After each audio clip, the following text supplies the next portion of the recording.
Hola, ¿qué tal? Buenas tardes.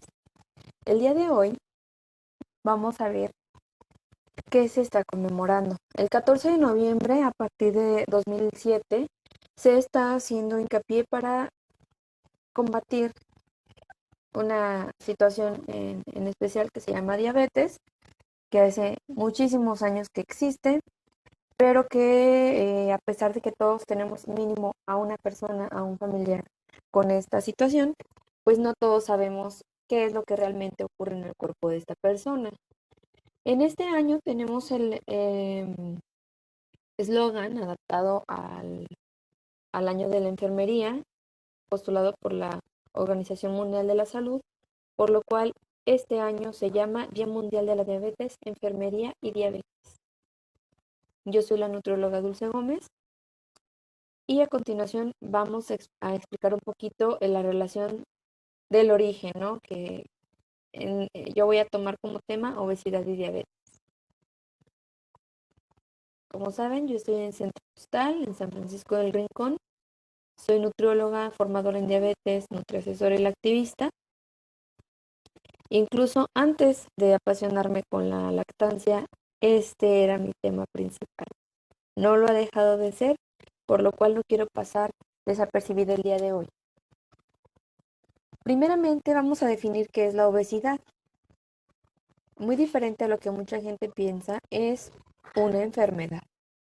Una enfermedad que le puede abrir las puertas a otras que consideramos como crónicas o crónico-degenerativas, o también conocidas como no transmisibles. Es una enfermedad multifactorial y compleja, es decir, no se quita con dejo de comer tortillas, dejo de tomar refresco, no es así de sencillo. Por una interacción de factores genéticos, sociales, conductuales, culturales, fisiológicos y metabólicos, por lo cual hemos visto que sí, si venimos de padres o de una familia que tiene obesidad, es muy probable que los hijos próximos también lo tengan, tanto por la genética como por lo sociocultural, o también podemos llamarle hábitos. Se entiende como una acumulación de tejido adiposo en exceso, mayor masa grasa que magra, relacionada con una ingestión calórica que supera el requerimiento del gasto energético, es decir, estamos consumiendo más energía o calorías de las que necesitamos. Predispone esto a una resistencia a la insulina, aumentando el riesgo de la mortalidad. De aquí radica la gran importancia de que la obesidad llegue a un límite, que digamos, ¿sabes qué? Vamos a regresar a a un peso adecuado para nuestra estatura y de acuerdo a nuestras necesidades, porque no nada más es algo estético, es algo que va a impactar en nuestro metabolismo, en la función de nuestro corazón, de nuestros ojos, de nuestros riñones, de nuestro hígado. Todos nuestros sistemas están comprometidos, no es algo nada más de estética. Entre los factores ambientales están la actividad física, el consumo de los alimentos y el consumo de los alimentos ricos en grasa. Estos factores, la gran ventaja es que son factores que se pueden modificar.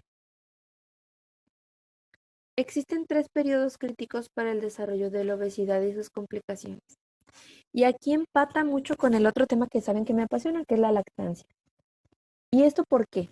Ah, porque los periodos de desarrollo rápido, o también le llamamos exponencial o brote de crecimiento, son situaciones que no se vuelven a repetir, solo están en tres puntos básicos de nuestra vida, que es cuando estamos dentro del vientre de la madre.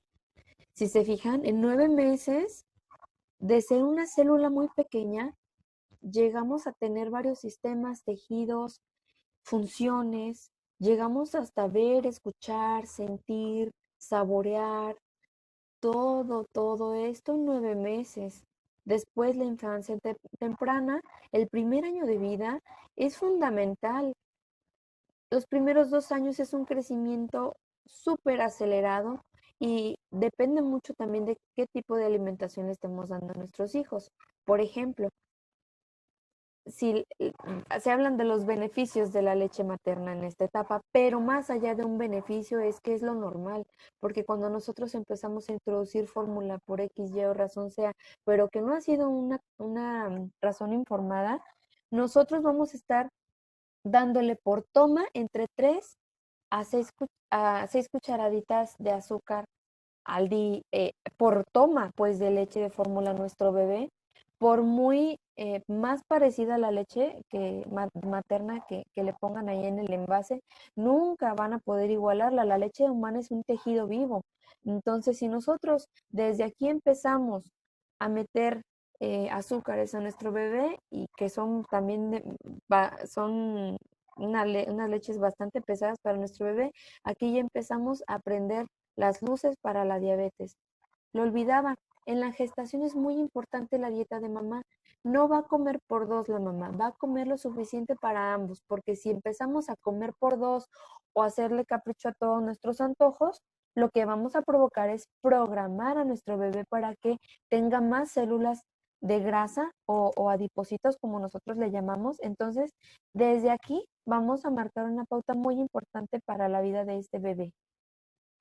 Y en la adolescencia, una vez que ya esta persona adoptó ciertos hábitos, ciertos gustos, un estilo de vida, en la pubertad hay otro brote de crecimiento que si no hemos crecido en un ambiente donde sabemos que tenemos que comer bien, que tenemos que comer alimentos ricos en nutrimentos, em, verduras, frutas de todos los colores, em, tratando de tomar más agua que otras bebidas y demás. Entonces, si nosotros somos mucho de comidas rápidas o de que comemos a lo mejor verduras ahí cada cuando, pues vamos a descuidar bastante el equilibrio que debería de haber en cuanto a los nutrimentos, porque la finalidad de tener una dieta adecuada, nutritiva, es que obtengamos los nutrimentos, no nada más saciarnos, sino que obtengamos de esos alimentos lo mejor. Y ahora que está muy de moda hablar de la dieta de la milpa, pues la comida mexicana no nada más es patrimonio cultural de la humanidad, sino que también nos aporta todo lo que nosotros necesitamos, pero entre los mitos y demás, que luego andamos diciendo que el elote engorda y que no sé, diferentes cosas que se nos presentan o que hemos escuchado nosotros como nutriólogos, pues nos brincan, ¿no? Porque son elementos súper importantes tanto por cultura como por qué es lo que tenemos aquí en México, ¿no? Y bueno, para acabar pronto con este bloque, pues un rebote temprano, es decir, un crecimiento rápido respecto al peso, o de grasa antes de los 5 años y medio de edad sugiere la posibilidad de que este niño llegue a ser obeso en edad adulta. También la obesidad se asocia con otros padecimientos como es la hiperlipidemia, que es colesterol o triglicéridos altos o ambos, hipertensión arterial, ya tenemos adolescentes con presión arterial alta, resistencia a la insulina, que aquí quiero hacer un paréntesis, en mujeres el famoso síndrome de ovario poliquístico es un trastorno relacionado con la resistencia a la insulina y con la obesidad, que debe de ser acompañado no nada más por el nutriólogo, sino por el endocrinólogo y porque algunas veces debe de ser medicado y pues no es como que cualquier persona lo haga, sino que el especialista y claro, seguir el esquema de medicamentos que sugiere el médico, porque por cultura hemos escuchado mucho que, ay, se me hace mucha medicina, tómate nada más la mitad, cuando nosotros ni siquiera sabemos o conocemos cómo funcionan estos medicamentos y el efecto que tienen en nuestras hormonas. La hiperinsulinemia, es decir, la producción de más de la insulina, la diabetes tipo 2 y la aterosclerosis temprana que va dada por la hiperlipidemia porque es grasa que se va quedando adherida a nuestras arterias y es como una manguera a la que se le va quedando lodito adentro, va a haber menor espacio por el cual pueda pasar la sangre y por lo tanto la presión arterial tenga que incrementarse. Prácticamente estaríamos hablando de un combo si queremos verlo de una manera, pero que no va a ser nada beneficioso para nuestra salud. Ahora sí, ¿qué significa diabetes mellitus? Es una enfermedad que se produce cuando el páncreas, que es un órgano que tenemos todas las personas, no puede fabricar suficiente insulina o cuando esta insulina no logra actuar en el organismo porque las células no responden a su estímulo. La insulina es una sustancia que se produce a partir de aminoácidos y que si no está en nuestro cuerpo, pues tiene que ser administrada de manera exógena o bien estas insulinas que se inyectan, porque también he escuchado muchos mitos al respecto, que dejan ciego, que hacen esto, que hacen otro, pues no tiene por qué hacernos daño porque es una sustancia modificada que nuestro propio cuerpo produce. De acuerdo a los criterios de la Asociación Estadounidense de Diabetes, tenemos diabetes tipo 1, tipo 2, diabetes gestacional y otros tipos de diabetes. La diabetes tipo 1 es cuando las células beta del páncreas se autodestruyen, es decir, nuestro sistema inmunológico reconoce como malas o dañinas estas células beta, que son las que producen insulina. Entonces, si nuestro mismo cuerpo va a estar matando o destruyendo a las células que producen insulina, pues no vamos a tener insulina. Y aquí es cuando sí hay que administrar insulina exógena. Aquí tenemos niños de 5 años, de 4 años, adolescentes, adultos jóvenes con este tipo de diabetes, que son muy, muy delgaditos o que de tener cierto peso se adelgazaron bastante y pues es un caso mucho más particular de la diabetes y que debe de ser tratado, como lo vamos a ver al final, por el psicólogo, por el nutriólogo, por el médico, por el endocrinólogo especialmente, y que de preferencia, se me olvidaba, perdón, también el odontólogo y de que preferencia sean educadores en diabetes. La diabetes tipo 2 es consecuencia de un defecto progresivo en la secreción de insulina o un incremento en su resistencia. ¿Y cómo vamos a ser resistentes a la insulina? Pues, si nosotros tenemos obesidad o bien demasiada grasa en nuestros tejidos, eso va a causar que haya una interferencia entre la comunicación del páncreas y el cerebro. Nuestros sistemas funcionan con mensajeros y una vez que esos mensajeros llevan el dicho mensaje, deben de tener una respuesta. Pero cuando no se puede llevar o traducir el mensaje, pues el cerebro no va a entender. Entonces, no va a haber una respuesta hacia ese páncreas de que deje de producir insulina. Entonces, es una mala comunicación y que pues la glucosa que está allá afuera esperando entrar a la fábrica, que es la célula, para que pueda producirse energía o esta pueda ser transformada en energía, pues en lugar de trabajarse, se va a quedar fuera y es dañina cuando está fuera. La diabetes gestacional se diagnostica durante el embarazo, pero es muy importante que reconozcamos que una vez que nace el bebé, no es que ya se fue la diabetes, no. Si tuvimos diabetes gestacional, es muy probable que nuestro bebé o nosotras como madres podamos desarrollar diabetes en años posteriores. Entonces, si a mí me diagnosticaron con diabetes mellitus o con azúcar alta durante el embarazo con una prueba que se llama curva de tolerancia a la glucosa, que todo médico que nos esté tratando nos debe de mandar a hacer esta prueba entre la semana 24 y 28 y de ahí, o también si por ejemplo por la razón que haya sido no nos pudimos hacer esta prueba, pero nuestro bebé pesa 4 kilos o más, es muy probable que en determinado momento tanto mamá como bebé puedan desarrollar diabetes y hay que tener el seguimiento, ¿sale? Cuando hay resistencia a la insulina todavía podemos hacer algo para que no lleguemos a diabetes, pero si ya estamos dentro de ella, pues ya no hay manera de que sea reversible. Otros tipos de diabetes pueden deberse a causas genéticas o por enfermedades exógenas del páncreas o por exposición a drogas o sustancias químicas. Yo creo que alguno de nosotros conoce a personas que tuvieron alcoholismo crónico y pues terminaron teniendo diabetes. Entonces, esto es por la exposición al alcohol y también hay otras drogas que la pueden generar. ¿Cómo sabemos si tenemos diabetes? Pues hay las famosas 3P, que son unos signos y síntomas que pueden decirnos si tenemos que ir al médico a que nos mande a hacer estas pruebas, que de cualquier manera, si podemos acudir al médico, hay que hacerlo. Ahorita en contingencia por COVID-19, es muy importante tener la comunicación vía remota, ya sea una por videollamada, por vía telefónica, pero tener la conexión con nuestro médico para que él nos vaya diciendo si es súper necesario que vayamos de manera presencial o si puede haber algún manejo de manera virtual, o bien que nos haga el envío a los laboratorios para que nos hagan estas pruebas, ¿sale? Pero siempre que él nos lo determine, nosotros no podemos llegar al laboratorio y quiero esto, esto y esto y esto. El médico es el que nos debe de decir.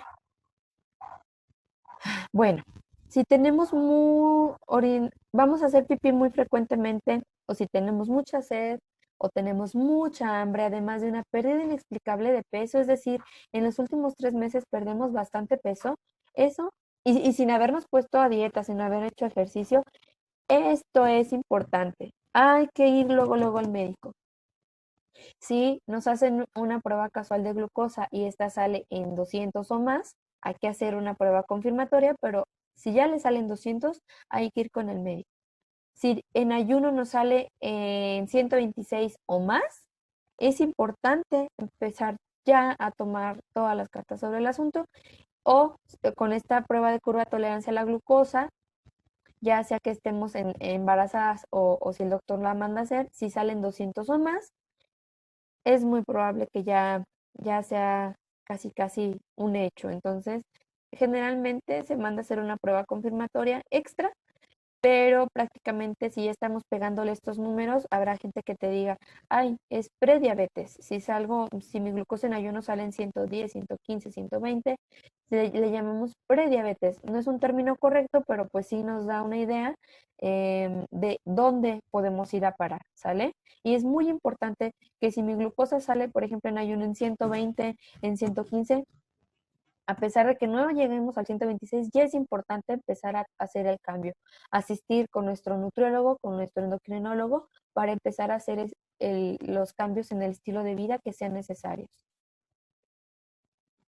¿Cuáles son las complicaciones? Puede haber daño en los pequeños vasitos sanguíneos, que aunque sean pequeñitos vasitos, es decir, no son tan grandes como las arterias grandes que llevan alto calibre, pero esto puede hacer que perdamos la sensibilidad al tocar o nuestra visión o que nuestros riñones no estén funcionando adecuadamente, ¿no? Entonces es muy importante, por mínimo que parezca, es una señal que todavía nos da chance de empezar a corregir. Daño de los nervios periféricos. Aquí es importante que nuestro médico o el nutriólogo, los educadores en diabetes, nos digan si ya tengo diabetes, qué tipo de calzado usar, qué tipo de calceta, porque es importante que si tengo por ahí una costurita que me aprieta, me cala, me pica, debido al daño de los nervios periféricos, yo ya no pueda sentir. Entonces me voy a empezar a lastimar, voy a empezar a abrir mi piel y esto puede ocasionar incluso que me tengan que cortar mi dedo, mi pie. Entonces es muy importante que hasta el tipo de ropa que elijamos es fundamental para evitar perder un órgano, ¿no? Síndrome de pie diabético, heridas muy difíciles de curar, mala irrigación sanguínea de los pies y que también suele pasar mucho con los dentistas. Llegan pacientes que no les sana alguna herida o alguna sutura, entonces puede ser un indicativo de sospecha de que hay diabetes. Daño de la retina que puede conducir a la ceguera. Es muy importante que cada año si ya tenemos diabetes, cada año vayamos con el oftalmólogo. Daño renal, asociado con una disminución de la síntesis de eritropoyetina. Es una sustancia que hace que nuestros glóbulos rojos estén sanos y fuertes. Y ahorita con mayor razón por la cuestión del coronavirus, que ataca principalmente a los pulmones, que son también unos encargados de que nuestra sangre esté bien oxigenada, bien rojita, y que pues bueno, si ya tenemos diabetes y nuestra eritropoyetina no está funcionando adecuadamente, pues ahí podemos dejarle nuestro cuerpo desprovisto de quien lo salve. Entonces también con la alimentación podemos mejorar la salud de la hemoglobina y de los glóbulos rojos. Hígado graso por colesterol alto, por triglicéridos altos, y es muy importante que aunque no tenga diabetes y ya me detectaron hígado graso, vayamos con los especialistas. Daño de vasos sanguíneos grandes, infartos, apoplejías, trastornos de la circulación sanguínea en las piernas, y que desgraciadamente a muchos nos ha tocado pasar por esta situación de que algún familiar o conocido fallece por alguna de estas cuestiones, y vean, es totalmente prevenible. Dificultad para cicatrizar, como les hablaba ahorita del ejemplo del dentista, que les puede pasar a ellos, que son los primeros que lo pueden llegar a detectar, o la hiperglucemia sostenida, es decir, el azúcar alta, que no se baja, que puede causar daño vascular. Y pues bueno, ¿de qué manera lo vamos a prevenir? Vuelvo a repetir, esto se puede prevenir. Tenía un maestro, el doctor Corona, que siempre nos decía que casi siempre vemos como la famosa novela de Gabriel García Márquez, Crónica de una muerte anunciada. Nos están diciendo, nos están avisando, nos están prendiendo focos amarillos o a lo mejor también ya rojos. Hay que tomar desde ya el cambio de estilo de vida, porque sí, a mucha gente le duele y es normal que nos saque de onda, que nos mueva el tapete, que nos haga temblar, que tenemos esta enfermedad, pero créanme, muchas personas que viven con diabetes tienen un estilo de vida y una salud impresionante que hasta pareciera que ni tienen la enfermedad.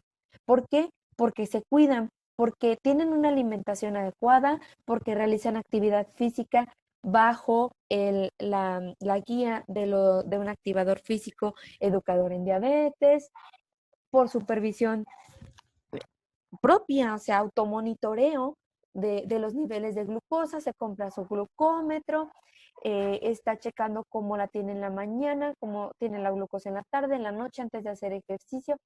Todo esto es muy individual, no en todas las personas se hace igual, por eso es muy importante que acudan con su nutrólogo, con su endocrinólogo, con su educador en diabetes, para saber qué tanto y qué tan frecuentemente y cómo me debo de medir la glucosa. La educación respecto al padecimiento, qué si debo de comprar, como les digo ahorita, el tipo de ropa, de calceta, de calzado, cómo debo de secar mis pies después de bañarme, todo, cómo debo de cortarme las uñas, todo esto es sumamente importante, aunque pareciera que es algo de día a día, pues cuando tenemos diabetes es un poco diferente. El apoyo psicosocial, aquí hay mucha gente que todavía saben que las personas no pueden comer cierto tipo de alimentos o grandes cantidades de ciertos alimentos, y en la familia somos los primeros en decir, ay, ¿qué tanto es tantito? Ay, un taquito una vez al día, una vez a la semana, hombre, ¿cada cuándo? ¿Qué tiene? Ándale, acompáñanos. O con el alcohol, no, ay, échate una cubita. Pero hay que saber que si nosotros no tenemos diabetes, es muy importante, es muy diferente, y es muy importante que conozcamos primero cómo actúa la enfermedad para nosotros manejarla. Que la enfermedad no nos lleve a nosotros. Nosotros somos quienes les vamos a decir cómo debe de actuar. En ocasiones el consumo de fármacos como la insulina o algunos hipoglucemiantes, pero estos no van a ser recetados ni por la vecina, ni por mi amigo que también tiene diabetes, sino por el médico, ¿sale?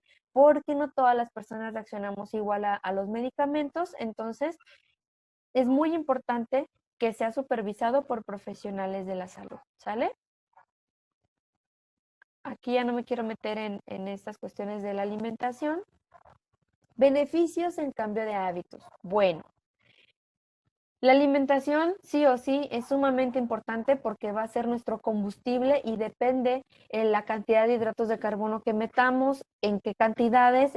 También podríamos llamar que son unas dosis de hidratos de carbono. Hay que conocer qué tantos hidratos de carbono contienen ciertos alimentos, y eso nos va a ayudar a mantener todo controlado, ¿sale? Yo los invito, doy un taller de control de hidratos de carbono que, que es únicamente para las personas que viven con diabetes o que tienen resistencia a la insulina. Les comentaba hace rato, si eres mujer y te detectaron síndrome de ovario poliquístico, es muy probable que tengas resistencia a la insulina. Entonces, en este taller aprendemos a cómo combinar los alimentos, sobre todo las fibras que nos van a ayudar a que no se nos suba la glucosa, y con esto fíjense que la diabetes o la resistencia a la insulina nos va a hacer los mandados.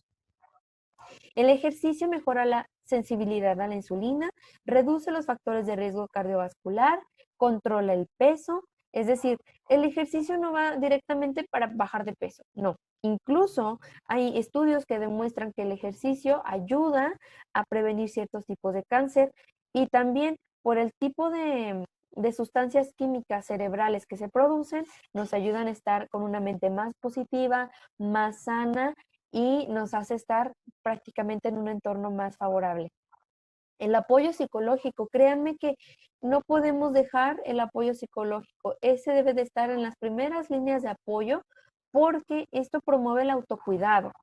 Como les digo, al inicio cuando nos dicen tienes diabetes o tienes riesgo de tener diabetes, puede llevarnos a una etapa de negación, que es normal, pero nosotros como familiares podemos apoyar a nuestra persona, a nuestro ser querido, a nuestro amigo, para que logre hacerle frente a esta situación, a esta enfermedad que es la diabetes. El psicólogo nos va a ayudar a promover el autocuidado, a recibir información y educación, mejorar las actitudes y esclarecer las creencias, porque vivimos en un México lleno de tabús y de mitos que ni siquiera preguntamos con el especialista y ya pusimos nuestro caparazón de no quiero. Entonces, es importante que primero barramos, si le queremos decir de una manera, barramos todas estas cuestiones que nos pueden estar haciendo barrera para poder entender, comprender y manejar nuestra diabetes. Y pues si nosotros nos vamos educando en estas cuestiones, pues la diabetes nos va a hacer los mandados. Yo soy Dulce Gómez, nutrióloga, la activista, nutriasesora y formadora en diabetes. Los espero en Centro Total. Estamos a sus órdenes. Hasta luego.